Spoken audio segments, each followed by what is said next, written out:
कुंचन सेवेचे खूप चांगले अनुभव आहे. तसंच बघा, एक दादा आहेत बरं का नाशिकचे, आणि अस्मिता ताई असं त्यांचं नाव आहे, आणि दादांचं नाव आहे भरत दादा. तर भरत दादा आणि अस्मिता ताईंचा धनलक्ष्मी कुंचन सेवेचा खूप मोठा अनुभव आहे बरं का. तर बघा, त्यांच्या आयुष्यामध्ये भरपूर अडचणी होत्या. म्हणजे खूप कष्ट करायचे ते दोघं नवरा बायको, आणि भरपूर मेहनत करायची, पण त्यांच्या कष्टाला यश मिळायचं नाही. तर मग असंच एकदा ते आपल्या शॉपला आले, म्हणजे ते त्यांच्या नातेवाईकांकडे आलते पुण्यामध्ये. तसंच म्हणजे चला शीतलताईंच्या शॉपला जाऊ आणि आपण शीतलताईंचं थोडंसं मार्गदर्शन घेऊ. तर माझ्या शॉपला नंतर मी नव्हते, पण माझ्या स्टाफने, माझ्या टीमने खूप चांगल्या प्रकारे त्यांचं मार्गदर्शन केलं आणि ते कुंचन सेवा घेऊन गेले.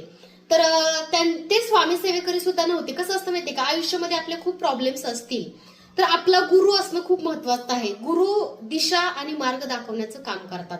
तर बघा, स्वामींना गुरु माना, दत्त गुरु, तुम्ही कोणालाही गुरु माना, पण आयुष्यामध्ये गुरु असणं खूप महत्वाचं असतं. आणि या धनलक्ष्मी कुंचन सेवेतून आणि स्वामींच्या सेवेतून बघा, दादांचा एक छोटासा व्यवसाय आहे.